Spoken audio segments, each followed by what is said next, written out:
우리는 오늘 본문에서 우리의 마스크가 벗겨진 인간의 민낯을 몇 가지 종류를 통해서 만나게 됩니다. 그것이 십자가 사건이 우리의 그 진의를 드러내는 고발장이라고 해도 틀린 말이 아닐 거예요. 그래서 마태복음 27장, 오늘 초점이 참 여러 가지이긴 하지만 몇 가지만 좀 압축해서 보도록 하십시다. 1절을 한번 볼까요? 27장 1절. 새벽에 이제 날이 바뀌었어요. 전날 밤 대제사장의 권속들이 검과 몽치를 가지고 마치 강도를 체포하려는 모양새를 하고 예수님을 붙잡았죠. 그리고 이제 날이 바뀌었어요.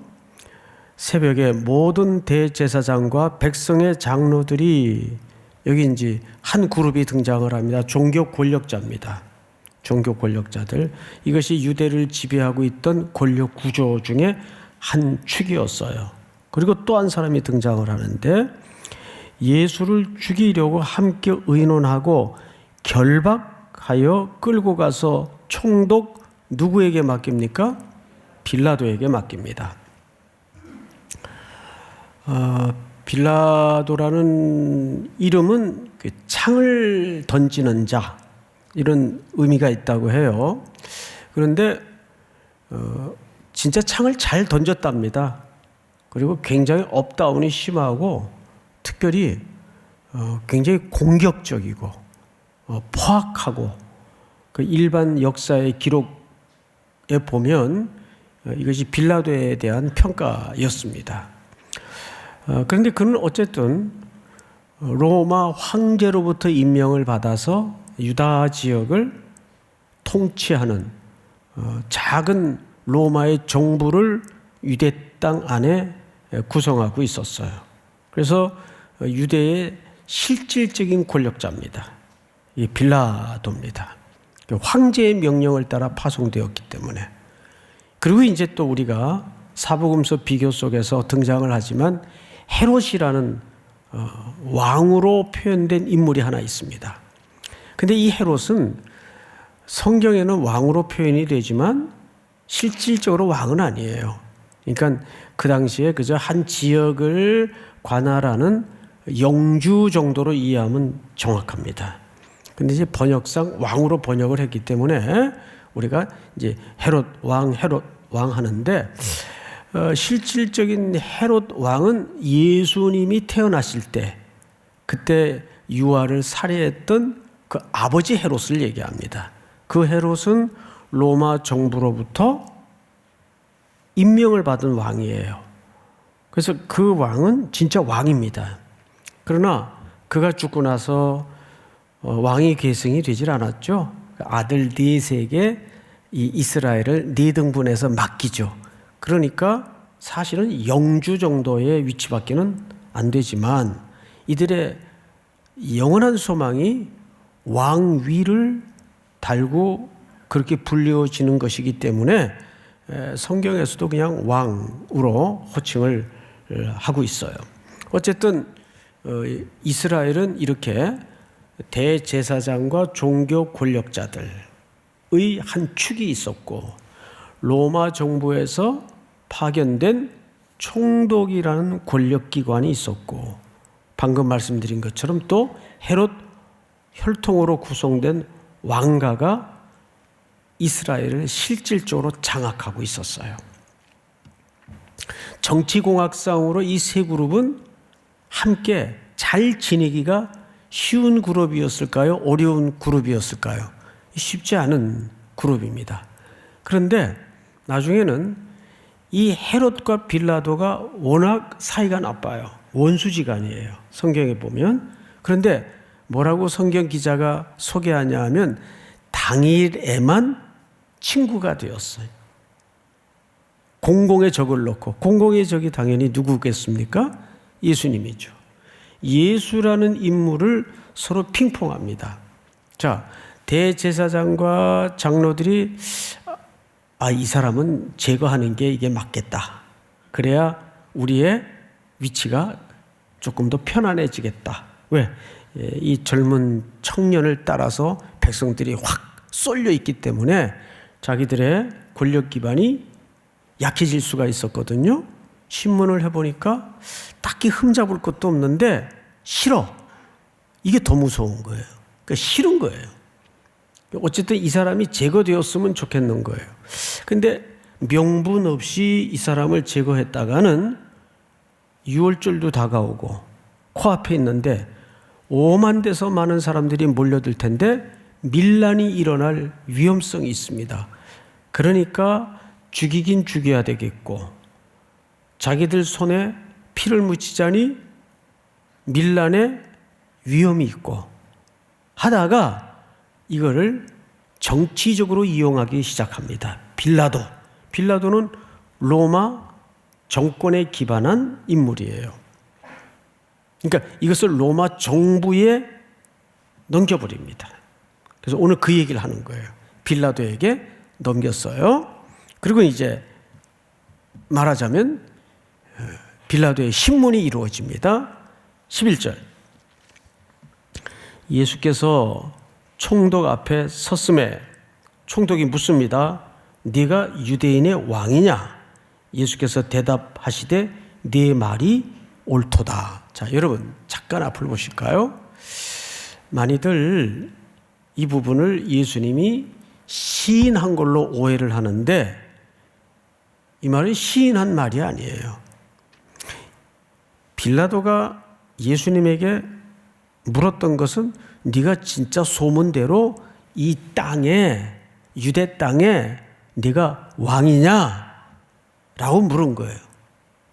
근데 표면적으로는 예수님이 긍정적인 대답을 한 것처럼 쓰여져 있습니다.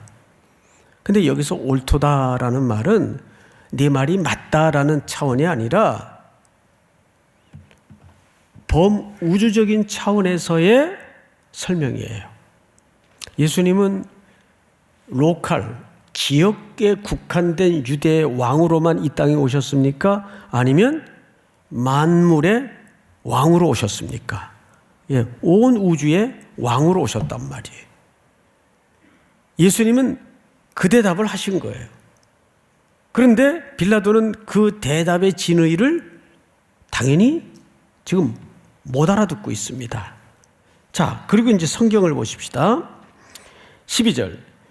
대제사장들과 장로들에게 고발을 당하되 아무 대답도 아니 하시는지라. 이때부터 예수님은 딱 그 한마디만 긍정 같은 대답을 꺼내놓으시고는 그 이후에는 매우 무거운 침묵으로 들어가십니다. 자, 근데 이 침묵 때문에 빌라도가 놀랬다 그랬어요. 몇 절을 보시냐면 13절 보실까요? 시작. 이에 빌라도가 이르되 그들이 너를 쳐서 얼마나 많은 것으로 증언하는지 듣지 못하느냐 하되 한마디도 대답하지 아니하시니 총독이 크게 어떻게 했다고 되어 있죠? 예, 예수님의 침묵 앞에 왜 빌라도는 놀랬을까요? 그 흐름을 잘 미묘하지만 간파할 수 있어야 돼요.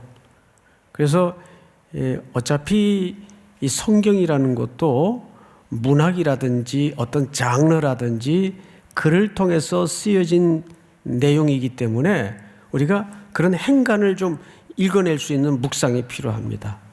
왜 예수님의 침묵에 빌라도는 놀랬고 예수님은 왜 침묵하셨을까? 우선 예수님의 침묵부터 좀 다시 소개를 해드리겠습니다. 지난주 베드로의 배반의 이야기를 여러분들과 나누면서 제가 로완 윌리엄스의 글을 소개한 바가 있어요. 예수님의 침묵 부분에 대해서 만약에 예수님이 여기에서 침묵하지 않고 자기가 억울하고 죄 없이 끌려왔으며 저들의 고발이 매우 부당하고 증거도 없는 앞뒤가 맞지 않는 무고한 고발이라는 것을 적극적으로 설명하고 적극적으로 변호했다면 예수님의 변명은 어떻게 됐을까요? 예수님이 입을 여는 순간 그저 이 땅에 평범한 사람들처럼 이 땅의 한 분깃을 쟁취하기 위한 경쟁자 중에 한 사람으로밖에는 비추어지지 않고, 첫 번째 이유가. 두 번째 이유는 침묵의 이유입니다. 입을 열어 자신을 변호하시는 순간 수많은 해석자들에 의해서, 수많은 사람들의 자기 독선적인 주관적 렌즈에 의해서 예수님의 생각은 갈기갈기 찢김을 당합니다.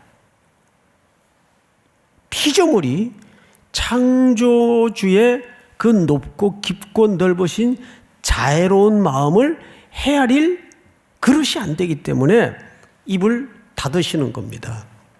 두 번째는, 왜 그러면 그 모습을 보고 빌라도는 놀랬을까요? 자, 빌라도에게는 신문권이 있습니다. 재판장으로서 권한이 있어요. 그리고 자기 방식대로 얼마든지 배심원 이런 과정 생략하고 재판을 진행할 수 있는 합법적 권한을 갖고 있습니다. 수많은 사람들을, 피고인들을 다루어 봤을 거예요. 근데 그의 생애에 이런 죄수를 처음 만나요. 분명히 빌라도는 저 사람들이 증거 없이 불법으로 지금 이 재판을 억지로 끌고 가고 있다는 것을 모릅니까? 압니까? 알아요.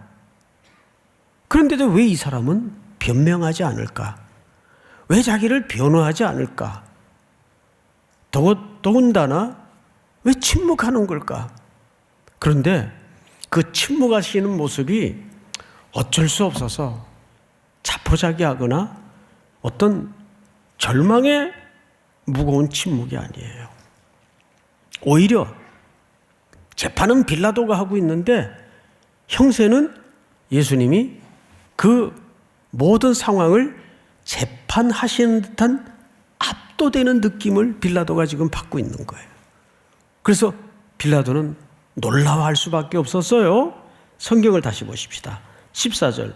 한마디도 대답하지 아니하시니 총독이 크게 놀라워하더라. 명절이 되면 총독이 무리의 청원대로 죄수 한 사람을 놓아주는 전례가 있더니 그때에 바라바라 하는 유명한 죄수가 있는데 그들이 모였을 때 빌라도가 물어 이르되 너희는 내가 누구를 너희에게 놓아주기를 원하느냐, 바라바냐 그리스도라 하는 예수냐 하니. 자, 앞을 보실까요? 지금 죄수를 묻고 푸는 결정을 뭘로 하겠다는 얘기입니까? 다수결로 하겠다는 얘기입니다. 여러분, 이게 얼마나 아이러니인가 하면 그 유명한 그 경영학자인데 책도 많이 썼죠. 그분이 오래전에 한국에 방문했던 적이 있어요. 그리고 이제 대기업 회장들, CEO들만 모아놓고 연대 강당에서 한 100여 명 모시고 강의를 하는데 이제 브레이크 타임처럼 이제 청중의 그 아이스 브레이크라고 그러죠. 청중의 그 마음을 좀 이렇게 부드럽게 만드는 도입 부분에서 이런 재밌는 진행을 했습니다.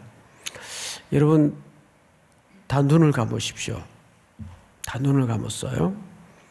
그리고 이제 각자가 생각하는 방향, 동쪽이 어디인지를 생각하셔서 의자를 돌려서 동쪽으로 앉으십시오. 그리고 이제 막 의자 소리가 삐그덕 나고 눈을 감은 채로 이제 나름 생각하는 동쪽 방향대로 앉았어요. 그러면 동쪽은 여러 군데가 아니고 한 군데일 수밖에 없잖아요. 자, 이제 눈을 뜨십시오 하고 눈을 뜨자마자 그 점잖던 CEO, 사장님들이, 회장님들이 박장대소를 하고 웃었어요. 왜 그랬을까요? 어떤 사람은 마주보고 앉았고, 어떤 사람은 벽을 보고 앉았고, 어떤 사람은 문 쪽으로 보고 앉았고, 중구난방으로 자기들이 앉아있는 우스꽝스러운 모습을 발견하고 웃었죠. 그 다음에 이분이 이런 얘기를 합니다. 이게 참 난처하게 됐네요. 우리 동쪽 방향을 어떻게 결정할까요? 다수결로 할까요? 그러니까 또 한 번 웃음이 터졌습니다. 동쪽 방향은 다수결로 결정하는 게 아니잖아요. 그건 변할 수 없는 자연의 원리 아니에요. 마치 그런 거예요. 오늘 여기 보면 이 빌라도가 얼마나 우매한 짓을 하냐 하면, 여러분, 이 바라바라는 사람은 원래 이름이 예수 바라바예요. 바라바 예수, 그리스도 예수. 어쩌다 보니 이름이 같아요. 왜냐하면 당시 예수라는 이름은 이렇게 독특한 스페셜한 이름이 아니고 아주 흔한 이름이었습니다. 유다도 마찬가지고. 예수님의 동생 가운데도 유다가 있었어요. 이렇듯이 그러니까 지금 그 월드컵 아나운서, 세계 각국의 아나운서들이 준비를 하면서 한국 중계를 어떻게 해야 되겠느냐 고민이 많대요. 김씨만 5명이니까. 김씨만 이렇게 지나가다 돌 던져도 김씨, 박씨, 이씨 중에 하나 맞으니까. 막 그렇듯이 이 바라바라는 사람의 이름이 예수예요. 자, 그러면 예수 바라바와 예수 그리스도와 놓고 청중보고 택하라는 거예요. 자, 근데 사실 이 그림 자체가 빌라도가 재판을 하고 있는 것 같지만 예수님이 재판을 하고 있는 거예요. 너희는 어느 편에 설 것인가? 진리 편에 설 것인가? 대중의 편에 설 것인가? 그래서 여러분, 시대마다 항상 대중의 소리가 늘 옳았던 것은 아니에요. 십자가의 현장에서도 예수 그리스도를 십자가에 못 박아 죽인 자들이 다수예요. 대중의 소리예요. 잊지 마세요. 그래서 기독교인들이 정말 거스려 살려면 이제 결론 부분에서도 말씀을 드리겠지만 외로운 길이고 외로운 싸움이에요. 그것이 우리에게 던져진 숙명입니다. 그래서 숙대가 우리 가까이 있는 거 아니겠어요? 네. 이 말은 안 해야 되는데. 응?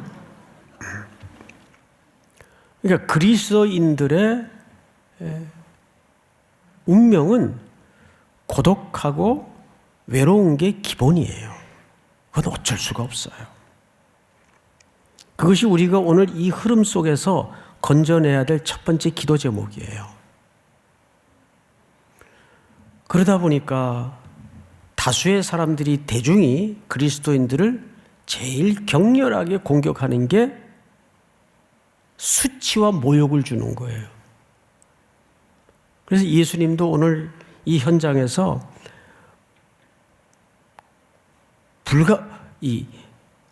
아주 부당한 수치와 모욕을 겪습니다. 많이들 십자가 하면 얼마나 아프셨을까? 이렇게 뜻밖의 감성적으로 접근하는 설명들이 많아요. 패션 오브 크라이스트라는 영화도 보면 너무 지나친 과장된 예수님의 육체적 고난에 포커스가 맞춰져 있는데, 여러분 이거 아세요? 뜻밖에도 성경은 예수님의 육체적 고난에 그렇게 자세하고 강조하는 설명이 그렇게 없어요. 그냥 담담하게 팩트만 기록했을 뿐이지. 근데 오히려 어느 쪽의 기록이 더 자세한지 아십니까? 성경을 다시 보십시다. 27절. 이에 총독의 군병들이 예수를 데리고 관정 안으로 들어가서 온 군대를 그에게로 모으고 그의 옷을 벗기고 홍포를 입히며 가시관을 엮고 그 머리에 씌우고, 이거 전부 수치를 주려고 하는 행동이고 모욕을 뒤집어 씌우는 행동들입니다. 이 홍포는 사실 당시 왕들이 주로 입는 색깔이에요. 왜냐하면 비싼 색깔이기 때문입니다. 비싼 천보다도 비싼 색깔이기 때문에 이 이게 이런 자색, 다른 성경에는 자색이라고 나와 있는데 자색 색깔을 내기가 염료 기술상 가장 어려워요. 저도 이제 그 공장 생활을 할 때 단추에 물을 들이는 일을 했었어요. 그 앞에 이 단추 있죠? 단추. 그런데 제일 어려운 배합 기술이 자색을 내는 겁니다. 그래서 비싸요.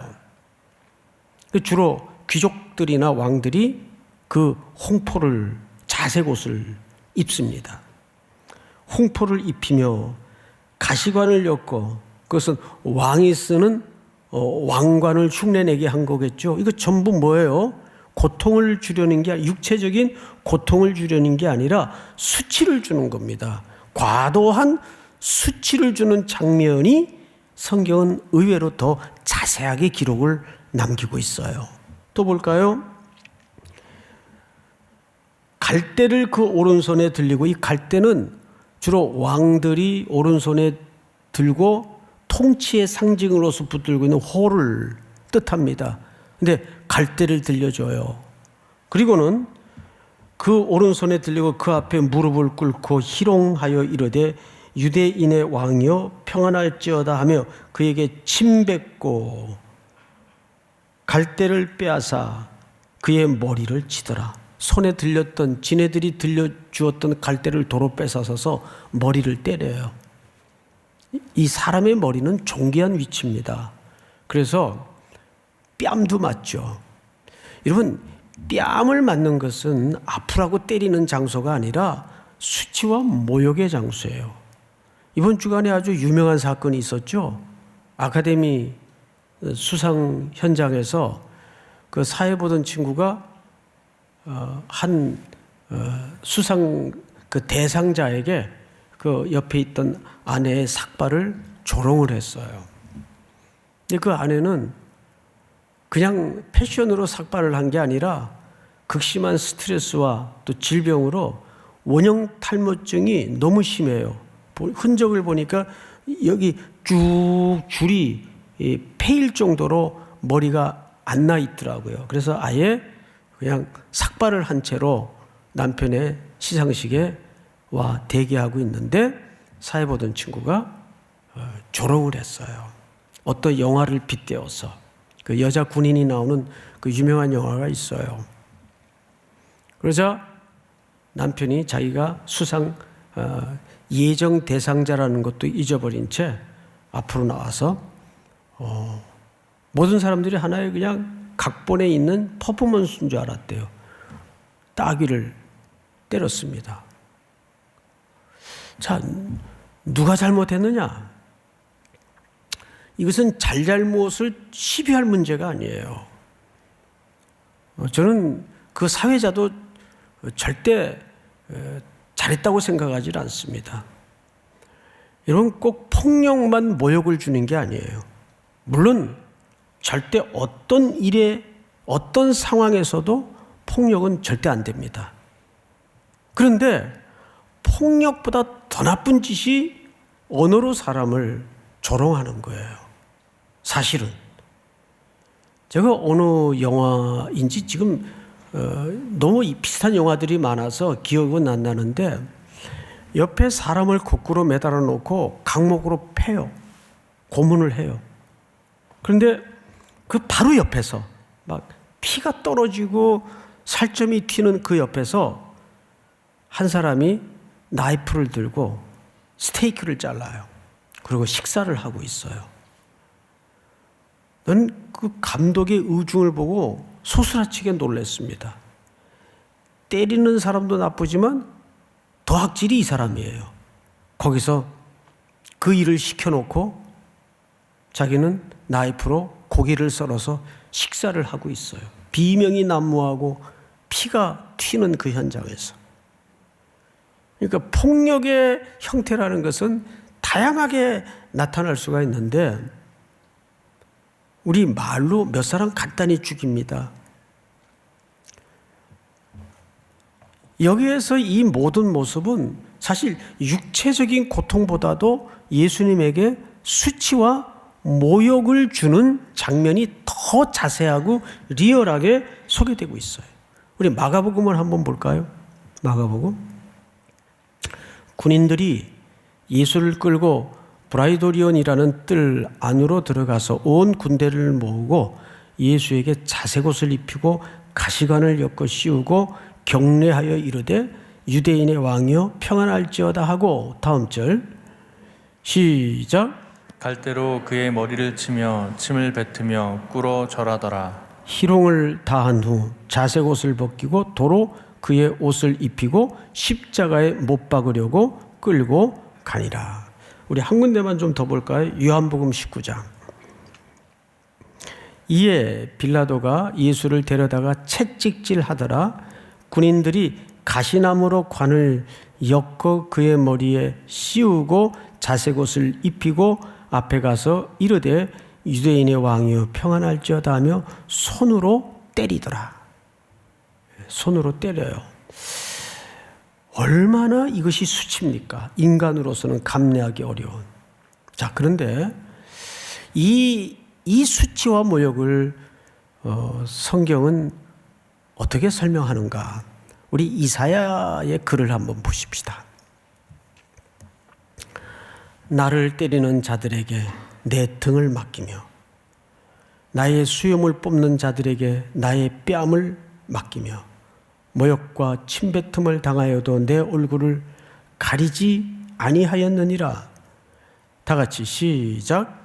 주 여호와께서 나를 도우심으로 내가 부끄러워하지 아니하고 내 얼굴을 부싯돌 같이 굳게 하였으므로 내가 수치를 당하지 아니할 줄 아노라. 자, 바로 이 본문이에요. 내 얼굴을 부싯돌같이 굳게 하였으므로 내가 수치를 당했다고 돼 있어요? 안 당했다고 돼 있어요?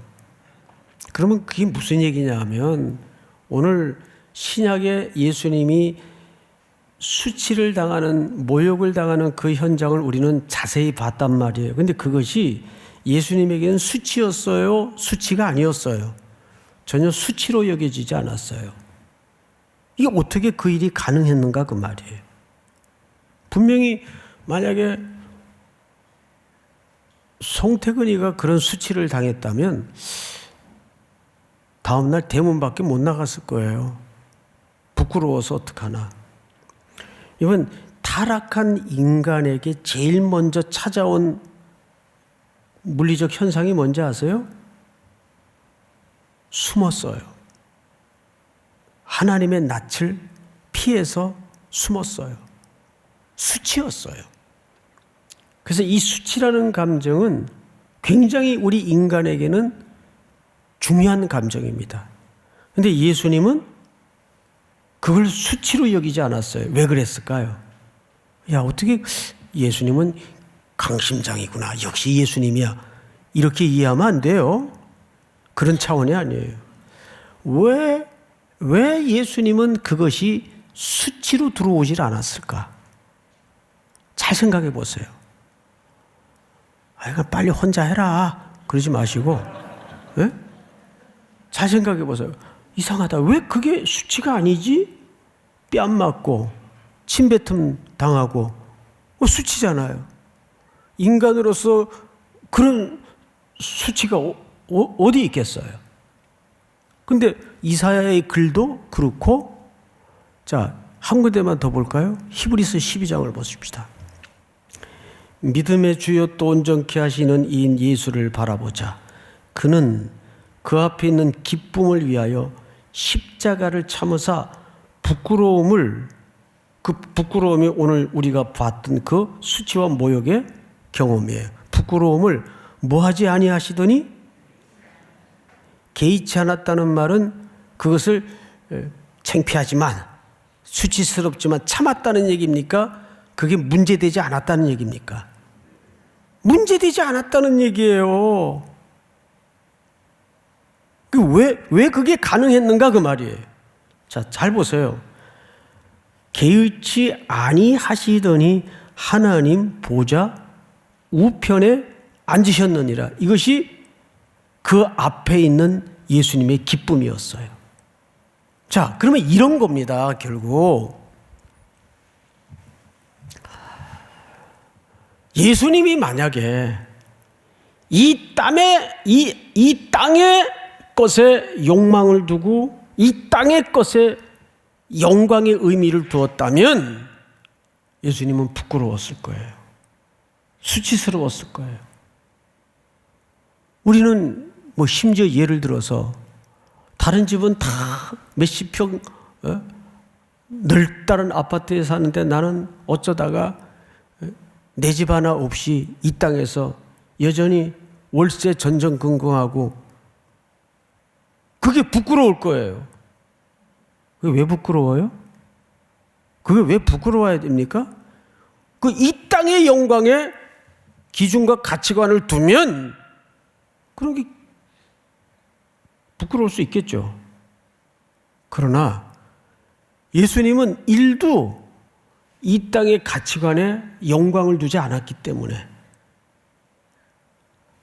오로지 저 앞에 있는 아버지의 나라, 아버지의 보좌 옆에 그분과 함께하는 시간을 꿈꾸며 거기에 예수님의 이 순례길의 여정의 목적지를 두었기 때문에 그것이 개의치 않았어요.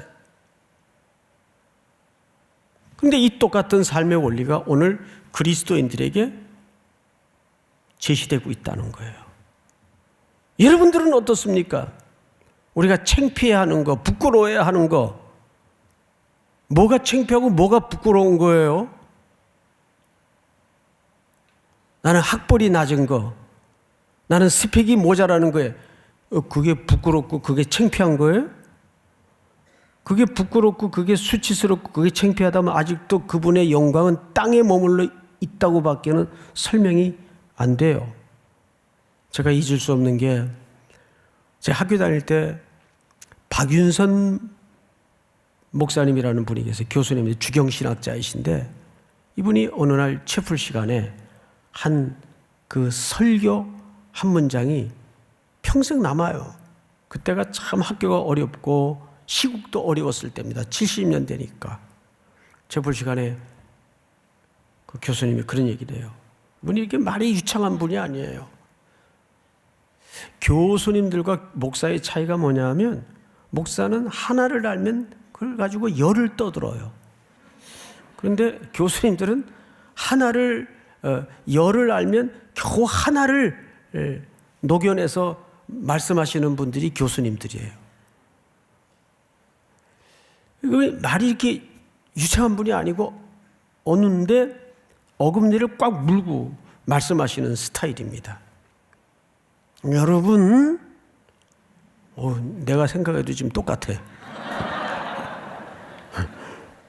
여러분, 지금 이 학교와 조국의 문제가 뭐냐면 예수님의 말씀대로 살다가 문 닫은 교회가 없어서 문제입니다. 우리 학생들이 그 말 처음에 보통 못 알아들었어요. 예수님의 말씀대로 살다가 문 닫은 교회가 없어서 문제입니다. 그런데 그 이해할 수 없었던 말씀이 사라질수록 너무 살아서 들어오는 거예요. 정말이에요. 예수님이 그 수치와 모욕은 사실 누가 받아야 될 몫이었습니까? 우리가 받아야 될 몫이었어요. 그런데 예수님이 그것을 개의치 않고 다 십자가에다가 묶어서 대속해 주시고 우리에게는 그 부끄러움과 수치를 넘어서게 만들었어요. 그런데도 여전히 우리는 아직도 심중에 이 땅의 가치에 영광에 매달려서 그게 있고 없고에 따라서 일희일비하고 그게 있으면 이 땅에 영광스럽고 그게 없어지면 부끄러워지는 아직도 이 땅의 것들과 경쟁하고 있는 매우 가난하고 초라한 모습을 우리가 발견한단 말이에요. 예수님의 영광은 그 앞에 있는 기쁨이고 아버지의 나라 보좌에 함께하는 것이 궁극의 목적지였어요. 거기에 영광의 가치를 두셨기 때문에 이 땅의 사람들의 모욕, 수치에 대해서 개의치 않았어요. 여러분들의 영광은 어디에 시선을 두고 삽니까? 사랑하는 성도 여러분, 이제 우리에게 4월이라는 한 달이 새롭게 선물되어 있습니다. 이 한 달도 여러분 이 땅의 것들이 여러분들을 힘들게 해서는 안 됩니다. 병마가 와도 손해가 와도 그래서 그 길이 너무 힘들고 고독하고 외롭고 공고할지라도 항상 앞에 있는 기쁨, 그 즐거움의 시간들을 꿈꾸면서 믿음의 담력과 용기로 4월 한 달을 잘 감당하는 여러분들의 순례길이 될 수 있기를 축복합니다. 다 일어나십시다. 여러 해 동안 주 떠나 276장 우리 찬송하십시다.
내 맘을 고렵니다.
오 사랑의 주님, 우리를 대신해 홍포를 입으시고 우리를 대신해 가시관을 쓰시고 우리를 대신해 침뱉음을 당하시고 수치와 모욕을 겪으신 주님, 다시 한번 이 비틀려지고 어그러진 세상 속에 주님을 따르는 제자로 4월 한 달을 살아낼 때에도 외롭고 고독한 싸움을 맞닥뜨려 담대한 믿음과 용기로 주님을 붙잡는 그리스도의 제자로서의 한 달이 되도록 이끌어 주시옵소서. 수많은 세상에 비틀려진 공격 앞에도 당황하지 않도록 도우시고 물러서지 않도록 도우시고 믿음의 용기를 통해서 예수님 꽉 붙들고 승리할 수 있는 주의 백성들이 되도록 이끌어 주시옵소서. 지금은 우리 구주 예수 그리스도의 은혜와 하나님 아버지의 사랑과 성령님의 교통하심이 머리 숙여 경배를 드리는 사랑하고 사랑하는 귀한 우리 3일의 청년들, 성도들, 해외, 군에 멀리 출타 있는 가족들, 복중의 생명까지 영원토록 함께 있을지어다. 아멘.